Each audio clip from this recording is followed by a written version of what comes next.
A'udzu billahi minasyaitonir rajim. Bismillahirrahmanirrahim. Assalamualaikum warahmatullahi wabarakatuh. Alhamdulillahi rabbil alamin wa bihi nasta'in ala umurid dunya waddin. Wassalatu wassalamu ala asyrafil anbiya'i wal mursalin sayyidina wa maulana Muhammadin wa ala alihi wa ashabihi ajma'in. Rabbi syrah li sadri wa yassir li amri wahlul 'uqdatam min lisani yafqahu qawli. Allahumma yassir wa la tu'assir. Rabbi tamim bil khair wa ba'du. Alhamdulillah, puji syukur kehadirat Allah Subhanahu wa taala. Kita masih dipertemukan dalam keadaan sehat wal afiyah. Allah lengkapkan segala hajat-hajat kita. Allah penuhi segala keinginan kita. Dan yang lebih terpenting daripada semua itu, Allah anugerahkan kepada kita rezeki yang tidak terkira, yang bersifat zahir dan batin kepada kita. Yang bersifat zahir adalah Allah kurniakan kepada kita tubuh badan yang sehat, lidah yang sehat, sehingga kita masih boleh menikmati dan mengecapi mana makanan yang sedap dan mana makanan yang terlebih sedap dan mana makanan yang sangat sedap. Alhamdulillah, Allah masih sehatkan jasmani kita. Alhamdulillah, kita masih masih lagi diwajibkan. Tanda Allah kurniakan kepada kita kesempurnaan jasmani dan rohani. Allah kurniakan kepada kita boleh untuk kita gunakan untuk berbuat taat kepada Allah. Inilah rezeki Allah yang besar kepada kita. Dan Allah rezekikan pula kepada kita, kita dah boleh masuk ke tahun baru Hijriah, tahun 1445 Hijriah. Hari ini tanggal hari yang ke-12. Dan Allah masih memberikan rezeki yang melimpah juga kepada kita. Mata masih kita boleh gunakan untuk melihat, dan telinga masih boleh kita gunakan untuk mendengar. Dan semua itu bergantung daripada kudrah dan iradah Allah Subhanahu wa taala. Kita dapat menggunakan anggota tubuh badan yang Allah anugerahkan ini sebagai rezeki. Kemudian Allah rezekikan pula kita untuk kita boleh berbuat taat kepada Allah Subhanahu wa ta'ala. Ramai orang yang sehat, bahkan lebih sehat daripada kita, tetapi Allah tidak rezekikan kepadanya untuk boleh melakukan taat, terutama melaksanakan salat fardu 5 waktu secara berjamaah. Manakala Allah kurniakan kepada kita kemampuan untuk kita boleh salat berjamaah, ini rezeki besar daripada Allah Subhanahu wa ta'ala. Tidak ada jalan untuk kita menyombongkan diri bahwa kita merasa kita dah berbuat taat kepada Allah. Tidak, sebab kurnia daripada boleh berbuat taat itu datang langsung daripada Allah Subhanahu wa ta'ala. Maka tidak akan ada rasa sombong dan angkuh kepada kita yang direzekikan oleh Allah boleh datang ke surau ini. Salawat dan salam kepada baginda Rasulullah Nabi besar Muhammad sallallahu alaihi wasallam. Mudah-mudahan Allah Subhanahu wa taala memberikan kepada kita rezeki untuk kita terus membasahi lidah kita untuk kita bersalawat, berzikir, menyebut, mengagungkan Allah Subhanahu wa taala. Dalam sebuah hadis Rasulullah sallallahu alaihi wasallam, tidak ada satu perkara yang terlebih baik daripada menginfakkan harta di jalan Allah. Tidak ada yang terlebih baik daripada melaksanakan haji dan umrah, bahkan terlebih baik daripada jihad fisabilillah. Maka para sahabat bertanya, apakah amalan itu ya Rasulullah sallallahu alaihi wasallam? Maka Rasul menjawab pertanyaan para sahabat adalah lidahmu sentiasa basah dengan zikrullah. Ternyata ini satu amalan yang paling hebat, bahkan kata Rasulullah terlebih baik daripada jihad fisabilillah. Siapa yang tidak mengenal bahwa jihad yang dilakukan oleh umat Islam di awal-awal perkembangan Islam, bahkan sampai setelah beberapa khalifah terpaksa untuk mempertahankan daulat negeri yang telah berdaulat, negeri yang telah didirikan, mereka berperang. Mereka tidak kembali melainkan hanya nama saja. Kalau pergi berperang, pergi berjihad, ada dua kemungkinan: balik membawa harta ghanimah, ataupun yang balik itu hanya nama saja. Tetapi Nabi katakan ada yang lebih afdal daripada itu semua, itu mulut sentiasa basah dengan zikrullah, baik dengan salawat, dengan istighfar, dengan tahlil, tahmid dan tasbih dan takbir, ataupun seumpamanya dengan membaca Al-Quran. Ini adalah rezeki daripada Allah Subhanahu wa ta'ala, dan menjadi tanda bahwa hamba itu adalah hamba yang dikehendaki baik oleh Allah Subhanahu wa ta'ala. Juga mereka, orang-orang tersebut akan dianugerahkan oleh Allah sentiasa melakukan ketaatan kepada Allah, istiqamah di dalam ketaatan. Taat ini adalah satu perkara yang kalau dilihat daripada sisi kita adalah satu usaha untuk melakukan kebaikan. Tetapi datangnya niat untuk melakukan kebaikan, kemampuan untuk melakukan kebaikan itu semata-mata daripada Allah. Maknanya, tuan-tuan rahimakumullah, ketika seseorang melakukan ketaatan, itu mesti orang yang dikehendaki baik oleh Allah Subhanahu wa ta'ala. Maka mudah-mudahan kita berhusnuzan kepada Allah, karena husnuzan itu adalah perkara yang paling hebat di antara kehidupan kita.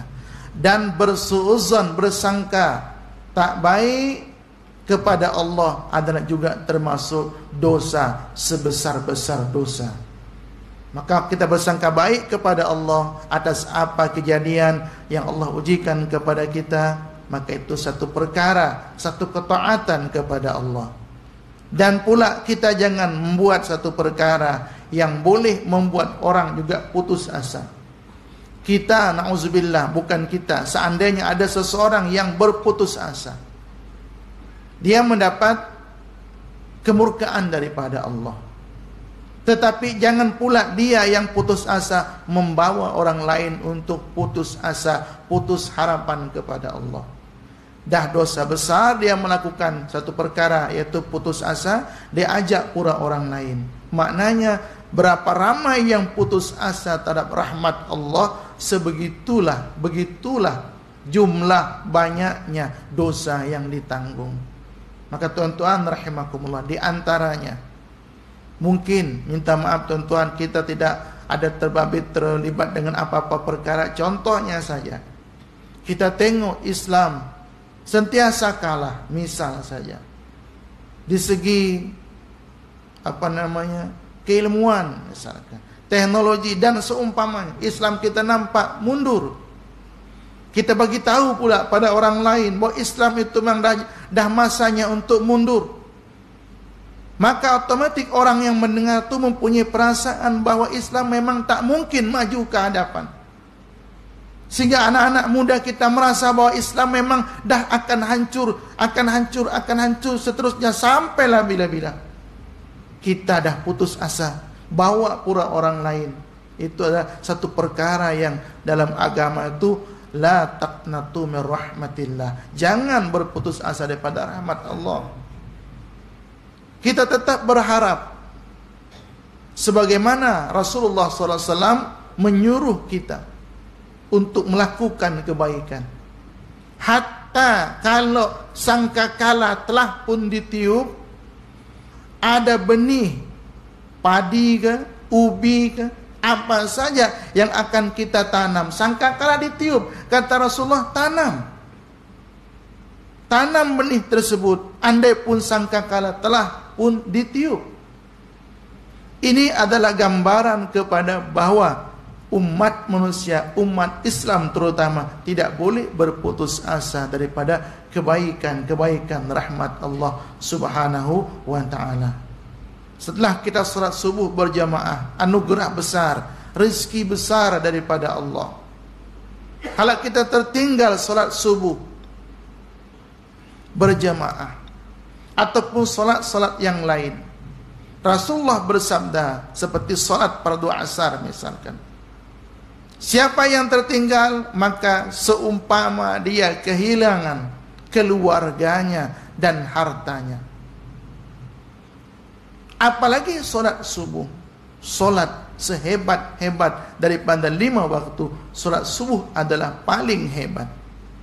Sehingga Sayyidina Abdullah bin Abbas pernah mengatakan, kami dahulu di zaman Rasulullah, di zaman para sahabat masih hidup, untuk kami mengenal, mengetahui seseorang yang munafik, itu adalah melihat ada tak hadir di 2 waktu solat, solat subuh dan solat fardu asar. Maka kalau ada, paham mereka bahwa orang tersebut adalah orang yang dalam dirinya ada sifat nifaq, sifat kemunafikan. Ini kata Sayyidina Abdullah bin Abbas. Berarti ini merujuk kepada solat fardu subuh dan solat fardu asar, itu adalah solat yang paling hebat. Maka di dalam kitab Nasaihud Diniyah Al-Imam Habib Abdullah Al-Haddad diriwayatkan bahwa orang-orang kafir ketika hendak menyerang kaum muslimin, ketika mereka tengah solat, kata kumpulan pimpinan mereka, jangan serang sekarang, tunggu mereka ketika solat asar, karena asar adalah solat yang paling hebat. Ini kata pemimpin kaum musyrikin. Maka tuan-tuan rahimakumullah, kita teruskan, kita tegakkan agama ini mulai diri kita pribadi masing-masing dengan mendirikan solat dengan sempurna. Bukan hanya melaksanakan, tetapi mendirikannya, menegakkan rukun dan syaratnya, menegakkan perkara-perkara yang sepatutnya di dalam solat fardu 5 waktu. Tuan-tuan yang dirahmati Allah Subhanahu wa ta'ala, kita masih dengan hadis-hadis yang diriwayatkan oleh Sayyidina Abu Bakar As-Siddiq radhiyallahu taala anhu. Hadis yang ke-11. Ma kubida nabiyyun qattu hatta ya ummahu rajulun min ummati. Riwayat Imam Al-Bazzar dalam Musnad Al-Bazzar dan Musnad Abu Ya'la. Sayyidina Abdullah bin Abbas Sayyidina Abu Bakar As-Siddiq radhiyallahu taala anhu, ketika Rasulullah sakit semakin tenat, bertambah dan bertambah, beliau dah paham manakala ada seseorang yang biasa, ya sahabat lah, yang biasa menjadi makmum, kemudian orang tersebut terpaksa menggantikan baginda Rasul sebagai imam. Sayyidina Abdullah bin Abbas dah mengerti bahwa Rasulullah sallallahu alaihi wasallam akan diwafatkan oleh Allah Subhanahu wa taala. Sebab Nabi pernah bersabda, tidak diwafatkan seorang nabi sehinggalah mengimami nabi tersebut oleh seorang lelaki daripada kalangan umatnya. Ketika Rasulullah SAW menjelang wafat di subuh terakhir hari Isnin, daripada sejak sebelum subuh 3 kali, bahkan lebih daripada 3 kali, Nabi bertanya, mereka sahabat dah salat subuh belum? Belum ya Rasulullah. Mereka menunggu baginda. Maka kata Rasulullah, perintahkan Abu Bakar untuk menjadi imam. Sayyidatuna Aisyah menjawab, ya Rasulullah, ayahku Abu Bakar As-Siddiq adalah seorang yang punya hati lembut, tak mampu untuk menjadi imam. Rasulullah demam panas, disejukkan dengan air, pingsan Rasulullah SAW. Beberapa saat, beberapa lama, Nabi sedar lagi, tanya, mereka dah solat subuh belum? Belum ya Rasulullah, masih menunggu baginda. Kata Rasulullah, perintahkan Abu Bakar menjadi imam. Sampai 3 kali Rasulullah memerintahkan seperti itu. Maka kali ketiga Rasulullah SAW menampakkan wajah baginda. Sebab pada kali ketiga Rasul memang tak mampu. Tetapi akhirnya Abu Bakar As-Siddiq maju menjadi imam. Ketika baginda Abu Bakar As-Siddiq menjadi imam, Rasulullah membuka tingkap, sehingga sempat para sahabat yang dah solat itu merasa seronok, merasa gembira bahwa Rasulullah masih sehat. Sehingga akhirnya ketika mereka menjadi imam dah solat, masih rakaat pertama, baru takbiratul ihram, Rasulullah pun keluar dipapah atau didukung oleh 2 orang itu, Sina Ali dan Sina Fadl bin Abbas radhiyallahu ta'ala anhu. Sina Ali bin Abi Thalib dan Sina Fadl bin Abbas. Ketika Rasulullah sampai di shaf, Rasulullah SAW meminta kepada Abu Bakar untuk tetap menjadi imam. Tetapi Abu Bakar tetap berundur ke belakang. Akhirnya karena Abu Bakar As-Siddiq berundur ke belakang, kemudian Rasulullah pun maju menjadi imam. Ada yang mengatakan Rasulullah pimpin salat dengan duduk, Abu Bakar berdiri di samping. Ada yang mengatakan Rasulullah memimpin dengan berdiri. Setelah salat ditanya, "Ya Abu Bakrin, wahai Abu Bakar, kenapa kamu tidak mendengar arahanku? Bukankah aku perintahkan kamu untuk memimpin salat menjadi imam, tapi kamu terus berundur?" Apa yang Abu Bakar As-Siddiq, "Ya Rasulullah, tidak patut anak Abu Quhafah memimpin salat sedangkan baginda Nabi di belakangnya." Ini adab Sayyidina Abu Bakar As-Siddiq. Maka beliau merujuk kepada perkataan baginda Rasulullah SAW bahwa tidak akan diwafatkan seorang nabi sampailah seseorang daripada umatnya memimpin salat. Abu Bakar sempat berdiri untuk menjadi imam pada saat itu, tapi manakala merasa bahwa Rasulullah SAW telah sampai di shaf, beliau berundur. Itu hadis yang ke-10. Dan hadis yang ke-11, hadis yang ke-12, ma min rajulin yudhnibu dzamban fayatawaddau fayasunul wudu'a thumma yusalli rak'ataini fayastaghfirullaha illa ghafarallahu lahu. Riwayat Imam Ahmad, kemudian dan imam-imam yang 4, Imam Ibnu Majah, Imam Ibnu Hibban, Imam Abu Daud dan yang lain. Tidaklah seseorang lelaki, di sini lapasnya rajulin. Tidaklah seorang lelaki yang melakukan satu ataupun terlajak melakukan dosa. Kemudian selepas melakukan dosa, fayatawaddau, dosa apa saja. Dosa apa saja. Kemudian dia berwudu dan memperbaiki wudunya, kemudian salat 2 rakaat, kemudian meminta ampun kepada Allah, melainkan Allah akan ampunkan dosa-dosanya. Itu dengan istilah sekarang disebut dengan salat sunat taubat.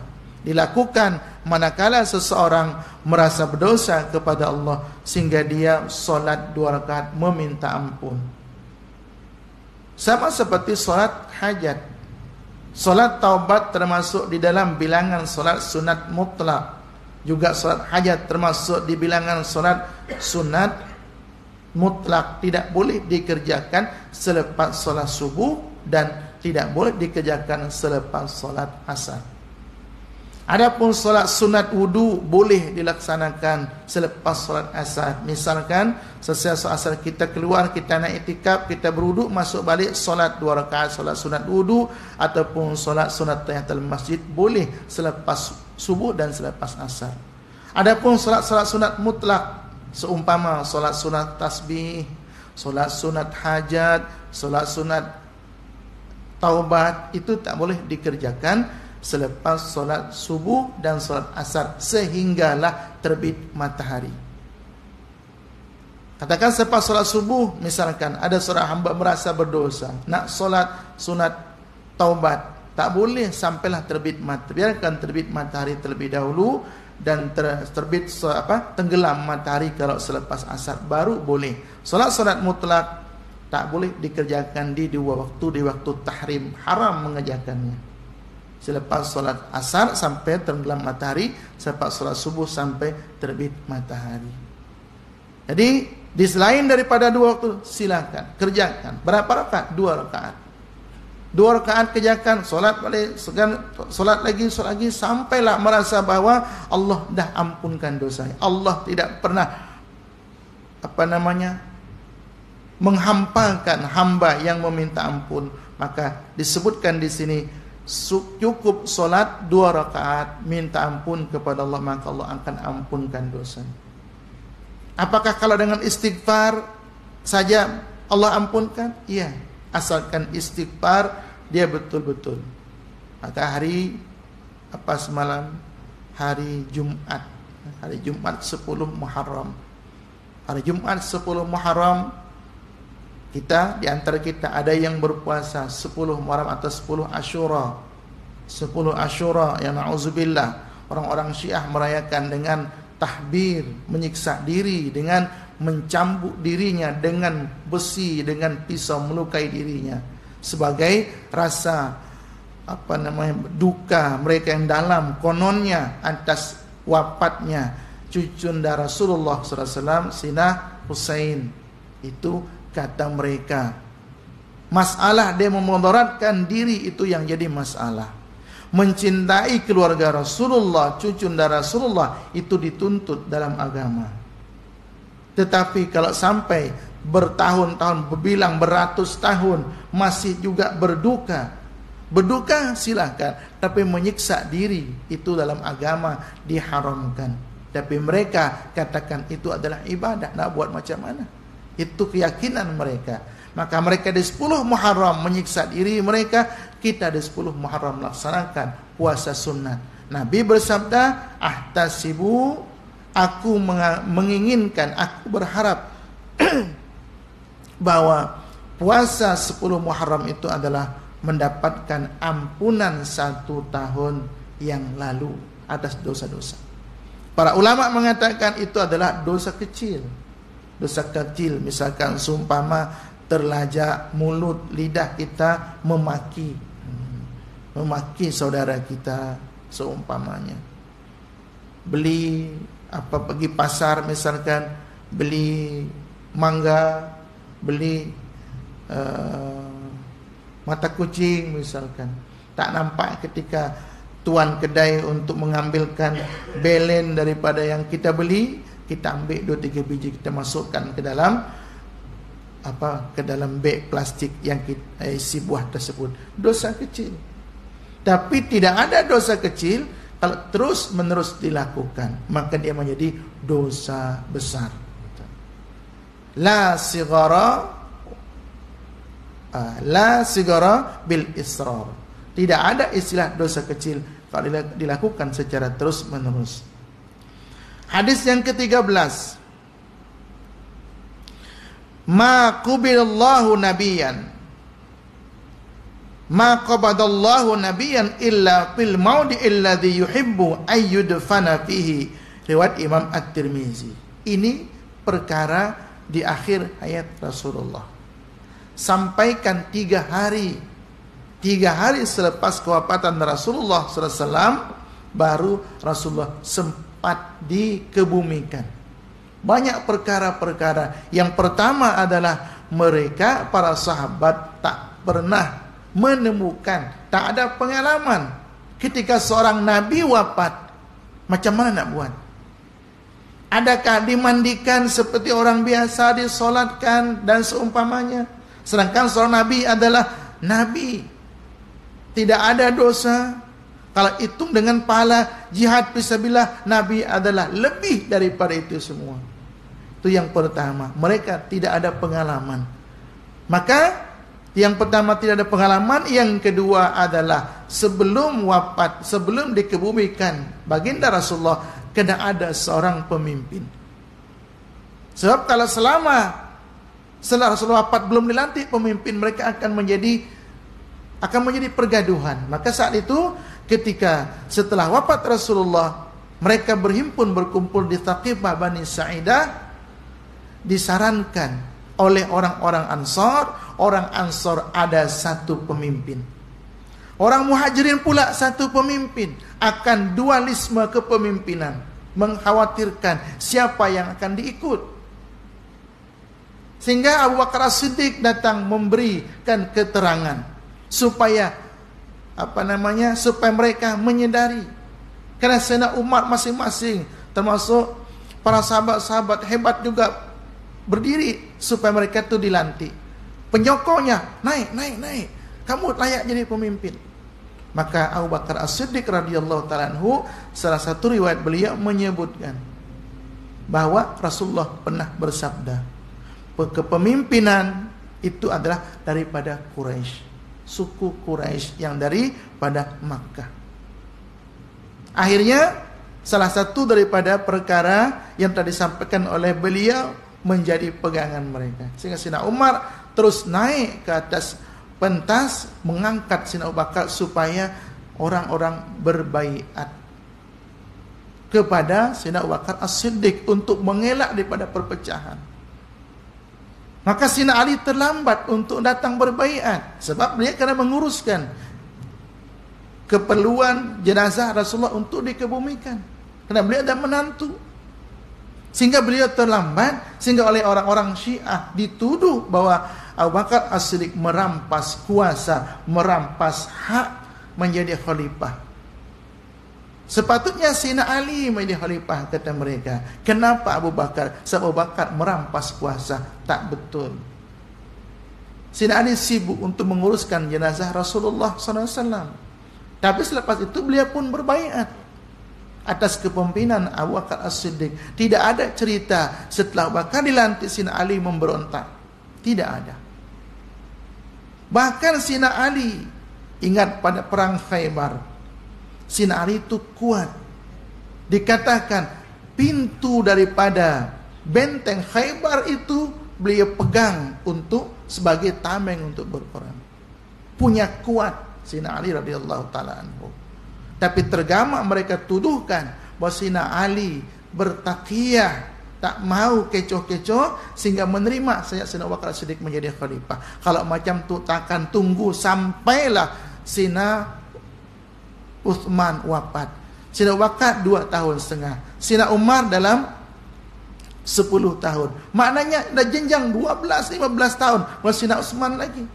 Kalau dituduhkan Sayyidina Ali tak mampu, itu mustahil. Ini keyakinan orang-orang Syiah sekarang, menuduh bahwa Sayyidina Ali radhiyallahu taala anhu bertakiyah, membiarkan saja sampailah satu masa beliau mampu untuk memimpin menjadi khalifah. Tidak seperti itu ceritanya. Bahwa memang Rasulullah SAW atas izin Allah, atas syura, kesepakatan sahabat pada saat itu, Abu Bakar As-Siddiq radhiyallahu ta'ala anhu yang naik menjadi khalifah. Maka dalam hadis ini juga di antara hadis yang menjadi penyelesai masalah. Yang pertama tadi, selepas wafat Nabi macam mana nak buat? Kemudian selepas Nabi wafat ni nak dikuburkan di mana? Ini juga satu perkara, satu hal.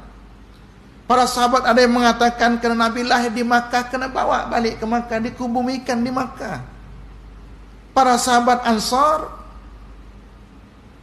merasa tak mau macam tu, tak nak macam tu. Akhirnya kan minta maaf dengan bahasa bertengking, bertengking. Makkah, tak nak, Madinah aja. Makkah, Madinah. Kan kecoh jadinya. Di mana nak dikuburkan? Kalau di Makkah dikuburkan di mana? Kalau di Madinah dikuburkan di mana? Juga satu hal. Akhirnya apa yang terjadi? Nah, maka Sayyidina Abu Bakar As-Siddiq meriwayatkan hadis dari mana Rasulullah SAW bersabda, "Ma qabadallahu nabiyyan." Tidaklah Allah mewafatkan seorang nabi melainkan fil maudhi'il ladzi yuhibbu ayyudfana fihi. Melainkan bahwa dikebumikan di mana seorang nabi tersebut ingin dikebumikan. Maknanya ketika seorang Nabi wafat di Madinah, berarti di Madinah. Di Madinah di mana berarti? Di rumah baginda sendiri, dikebumikan di situ. Yang dahulunya rumah Rasulullah di luar masjid, sekarang dah masuk ke dalam Masjid Nabawi. Maka selesai masalah. Setelah pergaduhan, dikuburkan macam mana, disolatkan ke tidak, dah selesai, kena solatkan juga. Kemudian siapa pemimpin menjadi khalifah selepas Nabi wafat pun dah selesai. Kemudian nak dikuburkan pula menjadi masalah. Maka orang-orang Ansor ini tuan-tuan rahimakumullah adalah kaum yang Nabi betul-betul manjakan mereka. Bahasa manjakan tu bahasa untuk kita gunakan bahwa mereka betul-betul diraikan oleh Rasulullah SAW. Setelah selesai perang Handak, perang Parit pada masa itu. Kemudian baginda Rasulullah SAW dalam kitab Sahih Bukhari. Maka para sahabat yang baru memeluk Islam ataupun yang dah lama daripada kalangan muhajirin yang daripada Makkah, Nabi bagi banyak sampai bahasa itu untuk orang-orang Ansor yang berada di Madinah hampir tak dapat.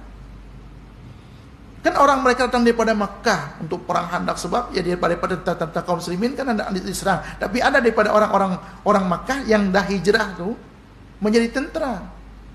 Keluarganya yang dah hijrah ke Makkah, yang dah hijrah ke Madinah, tapi orang-orang Makkah.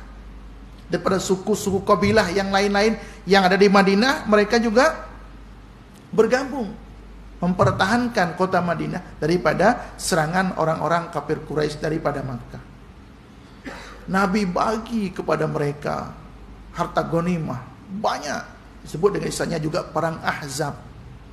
Perang Handak dengan perang Ahzab. Kumpulan-kumpulan kaum musyrikin. Ahzab artinya kumpulan kaum musyrikin. Selepas itu ada yang berkomentar kurang elok daripada kalangan kaum Ansor. Mereka kata, kita ni berperang, darah masih menetes lagi di pedang kita, yaitu kita tak dapat harta ghanimah. Itu bahasa mereka tu. Tapi mereka tak mengatakan Nabi tak adil. Cuma bahasa mereka ni, kami ni daripada perang ke perang, daripada dulu perang Badar, kemudian perang Uhud, kemudian sekarang perang Handak lagi, beberapa perangan, darah masih menetes lagi di pedang kita, ya kita tak dapat harta ghanimah. Sampai berita itu kepada Nabi SAW. Nabi naik ke atas mimbar. Wahai kalian semua, siapa yang bercakap macam ni? Maka majulah pemimpin daripada suku Khazraj dan suku Aus yang dah bersatu padu pada masa itu. Ya Rasulullah, yang mengatakan seperti itu tak lain tak bukan, itu adalah kalangan kami yang budak-budak lagi, yang minta maaf dengan bahasa itu, yang bodoh-bodoh aja. Tapi kalau kami tak sampai hati, bukan tak sampai, tak mungkin kami katakan demikian. Maka hadis Nabi SAW, ketahuilah wahai Ansar, wahai orang-orang Ansar. Nabi tak sebut muhajirin. Karena orang-orang muhajirin merasa mereka masih terhutang kepada orang-orang Ansar. Tak mungkin melakukan. Yang datang ini daripada orang Ansar, kalimat itu. Kita masih dalam darah masih menetes di pedang kita, ya kita tak dapat harta ghanimah dan rampasan perang. Apa ni? Sebab itu. Ketahuilah, kata Rasulullah SAW, wahai Ansar, andai kata ada 2 gang, 2 jalan, 2 lembah, satu dijalani oleh orang-orang Ansar, satu oleh suku lain, oleh kabilah lain, mungkin muhajirin bahasa. Tak sebutkan oleh muhajirin, tetapi andai kata ada 2 jalan, satu jalan dilalui oleh orang Ansar, satu jalan dilalui oleh kabilah lain, saya akan ikut Ansar. Itu satu. Yang kedua, wahai orang Ansar, kalaulah betul apa yang kamu kata, bahwa kalian merasa bahwa ikut berperang darah masih menetes lagi di pedang kalian, kalian tak dapat ghanimah. Ketahuilah, mana lebih mulianya mereka pergi balik membawa harta ghanimah dan kalian balik membawa aku Rasulullah. Mana kalian lebih memilihnya? Takkah seronok kalian membawa balik aku bersama kalian daripada memilih harta rampasan perang tersebut? Ini bahasa yang dapat menenangkan para sahabat saat itu. Maka tuan-tuan rahimakumullah, dalam hadis Nabi, Bughdul Ansor, fasik, dan membunuhnya adalah kufrun, bahasa hadis Nabi. Marah kepada orang Ansor, mencaci maki waliyadzubillah, kemudian membunuh, apa itu adalah satu kefasikan, dan membunuh orang Ansor itu boleh menyebabkan kafir. Bagaimana sekarang umat-umat ada yang mengatakan sahabat selepas Rasulullah kafir belaka. Na'udzubillahi min dzalik. Itulah yang kita nak selamatkan akidah kita daripada pemahaman-pemahaman yang seperti yang dalam kisah-kisah hadis Nabi sebutkan. Bahwa orang-orang munafik, bukan Nabi tak tahu. Maka itu ketika Sayyidina Umar Ibn Khattab dan sahabat-sahabat lain melihat orang munafik, memang langsung, ya Rasulullah, biarkan aku penggal leher orang ini, dia munafik. Rasulullah pesan, jangan Umar, kalau kamu bunuh mereka, orang-orang akan mengata, orang-orang kafir akan mengata, wahai kalian jangan memeluk Islam. Tengok Muhammad, saudaranya sendiri dia bunuh. Maka tuh Nabi biarkan. Sampai Nabi wafat, Nabi ya yang ikut mereka tak ikut berperang. Manakala nak berperang, pernah kita kisahkan, kalau nak ikut berperang ada seruan jihad untuk pergi berperang, orang-orang munafik macam-macam alasan. Sakitlah, balik kampung lah, macam-macam. Tapi Nabi tak pernah usik, tak pernah pun menjadikan persoalan. Mereka ikut-ikut, tak ikut tak ada masalah. Tapi setelah balik daripada berperang, oh konon kami berdoa lah, ini kami minta harta ghanimah, harta rampasan. Maka tuan-tuan rahimakumullah, Allah Subhanahu wa taala telah mengatur semua itu. Orang-orang munafik akan mati dengan sendirinya dalam keadaan berperang ataupun tidak. Tapi yang pasti tidak ada rekod daripada orang-orang kafir nak mengatakan bahwa Rasulullah membunuh sahabatnya sendiri. Itu tidak ada. Sebab Nabi jaga orang-orang yang jahil daripada orang-orang kafir tidak akan sampai mengatakan hal seperti itu. Dan hadis yang terakhir, hadis yang ke-14 untuk pertemuan kita kali ini. La'anallahu al-yahuda wan nasara ittakhadhu qubur anbiya'ihim masajida. Riwayat Imam Abu Ya'la. Allah melaknat orang-orang Yahudi dan Nasrani.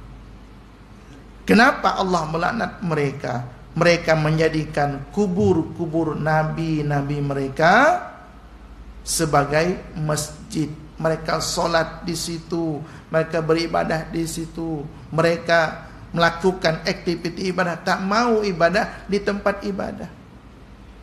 Akidah dahlah salah mereka, pula tabiat mereka itu seperti itu. Apabila ada para anbiya daripada Bani Israel yang meninggal dunia, yang wafat, mereka akan buat masjid di atasnya, memang sengaja. Berbeza dengan kubur baginda Rasulullah, makam Rasulullah SAW di Masjid Nabawi. Sebab rumah Rasulullah dulu bersebelahan dengan Masjid Nabawi. Manakala terjadi pelebaran, pembesaran terhadap Masjid Nabawi, maka akhirnya rumah baginda Rasulullah masuk di dalam kawasan masjid. Beza. Maka tu Rasulullah SAW, para ulama mensyarahkan hadis ini. Kalau misalkan kebetulan di situ tu ada kubur orang soleh, misalkan dalam masjid, kita tengok apakah masjid lebih dahulu ke atau kubur orang soleh terlebih dahulu. Kalau kubur orang soleh terlebih dahulu kalau dibina masjid di atasnya, tentu itu terlarang dan dilarang. Tapi manakala ketika misalkan masjid orang wakaf sendiri, pribadi misalkan, dia minta untuk dikuburkan dalam masjid, mungkin di belakang, supaya terelak, jangan menghadapkan ke kiblat, jangan orang menghadap kepadanya. Misalkan seperti di daerah Indonesia tuh ramai orang-orang soleh tuh dikubur di sekitar masjid, mungkin di kaki 5 daripada masjidnya, di kiri kanan sebelahnya, supaya orang datang untuk solat berjamaah sentiasa mengucapkan Assalamualaikum ya ahlal kubur. Doa salam kita daripada orang hidup kepada orang-orang penghuni kubur itu seperti cahaya yang terang. Setiap orang datang mengucapkan salam ataupun kita kirimkan doa kepada mereka, hadiahkan pahalanya, maka akan datang cahaya yang menerangi dalam kubur mereka. Bergembira seronok mereka dengan doa-doa kita. Maka itulah tuan-tuan rahimakumullah, salah satu mungkin manalah tahu kita punya duit, tuan-tuan ada duit misalkan. Dalam hadis Nabi dalam Sahih Bukhari, ini terlepas daripada ada izin tak ataupun tidak daripada kerajaan. Nabi buat masjid Nabi menyuruhkan seperti sahabat-sahabat buat masjid pribadi. Tapi masjid pribadi itu dia sendiri wakafkan untuk masjid, mungkin di sebelah rumah, mungkin di samping rumah. Masjid tempat sujud. Kalau kita mungkin sekarang itu adalah surau. Nah, tapi niat daripada wakaf itu sebagai masjid pribadi sifatnya, misalkan. Supaya nanti kalau kan ada disunnahkan kita beriktikaf. Niat daripada wakaf untuk sebagai masjid, maka lahan tersebut, tempat tersebut jadi masjid. Cuma mungkin tak dapat iktiraf daripada kerajaan, itu saja. Kan saja sifatnya pribadi. Jadi kita boleh iktikaf di situ. Mungkin tak perlu kita ke masjid lain.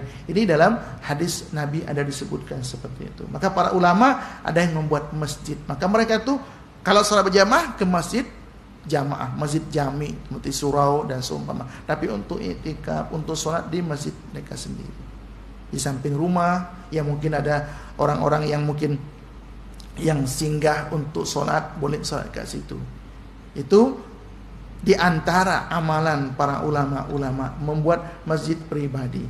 Ya namanya surau lah. Surau cuma tempat solat, sehingga nanti dengan niat dia mewakafkan itu boleh untuk solat. Dan pahalanya tentu kita boleh agakkan. Jangan kata sebuah masjid, bahkan untuk sebesar sarang burung merpati pun, membina, membangun masjid atau rumah Allah, tempat orang sujud beribadah di dalamnya, Allah akan buatkan bagi orang tersebut mahligai di syurga sebesar sarang burung merpati. Apalagi sebuah masjid, bukan lagi sebesar sarang burung merpati. Itu fadilah daripada membangun masjid. Man bana lillahi masjidan banallahu lahu baitan fil jannah. Disyarah oleh para ulama, buat masjid maksudnya apakah mesti buat masjid besar dengan mungkin berjuta-juta? Tidak. Walaupun hanya sebesar kami hasiqatatin dalam riwayat, walaupun sebesar sarang burung merpati, Allah akan bina, Allah akan bangun baginya satu rumah di dalam syurga. Itu saja untuk hadis-hadis, di antara hadis yang diriwayatkan oleh Abu Bakar As-Siddiq untuk pertemuan kita kali ini. Mudah-mudahan Allah Subhanahu wa taala merezekikan kepada kita untuk kerap-kerap datang ke rumah Allah ini. Kita niat supaya kita boleh dapat menjadikan diri kita orang-orang yang dicintai oleh Allah. Tapi kena ada keinginan yang kuat daripada kita, azam yang kuat. Jangan kita kata kalau Allah menghendaki saya baik, saya senanglah pergi ke masjid. Tidak boleh kita seperti kita kena azam. Kalau ternyata ada dalam hati kita terasa malas, kita paksa pergi ke masjid. Kita paksa untuk kita mendapatkan rahmat Allah Subhanahu wa taala. Maka ketika kita sampai ke masjid, itu adalah anugerah daripada Allah Subhanahu wa taala. Allah pilih kita di antara hamba-hambanya yang menjadi tetamunya pada tiap-tiap solat fardu 5 waktu. Mudah-mudahan Allah Subhanahu wa taala menyehatkan tubuh badan kita. Allah limpahkan kurnia rahmat hidayahnya kepada kita. Allah istiqomahkan kita dalam ketaatan, dan Allah pelihara lindungi kita daripada segala musibah, bala dan bencana. Mudah-mudahan Allah panjangkan usia kita, luaskan rezeki kita, dan rezeki kita yang halal untuk bekal kita beribadah kepada Allah Subhanahu wa taala. Ala hadhihi niyyah wa likulli niyatin salihah wa ila hadratin nabi wa alin nabi. Al-Fatihah. A'udzu billahi minasyaitonir rajim. Bismillahirrahmanirrahim. Alhamdulillahirabbil alamin arrahmanir rahim maliki yaumiddin. Iyyaka na'budu wa iyyaka nasta'in. Ihdinas siratal mustaqim. Siratal ladzina an'amta 'alaihim ghairil maghdubi 'alaihim waladdallin. Amin. Bismillahirrahmanirrahim. Alhamdulillahirabbil alamin. Allahumma shalli wa sallim wa barik ala sayyidina Muhammad wa ala sayyidina Muhammad. Allahumma fa'alna bima 'allamtana wa 'allimna ya Allah ma yanfa'una wa zidna ya Allah ilman nafi'an rizqan wasi'a halalan thayyiban wa 'amalan mutaqabbala. Allahumma faqihna fid din wa 'allimna ta'wil wa hadina wa dina ila sawa'is sabil. Subhanakallahumma wa bihamdika nashhadu an la ilaha illa anta wa nastaghfiruka wa natubu ilaik. Wa sallallahu ala sayyidina Muhammadin wa alihi wasallam. Bi fadli subhana rabbika rabbil izzati amma yasifun wa salamun alal mursalin. Amin amin. Alhamdulillahi rabbil alamin. Minta ampun, minta maaf atas segala kesilapan kekurangan. Terima kasih atas segala perhatian. Hadanallahu yakum ajma'in billahi taufiq wal hidayah. Wassalamualaikum warahmatullahi wabarakatuh.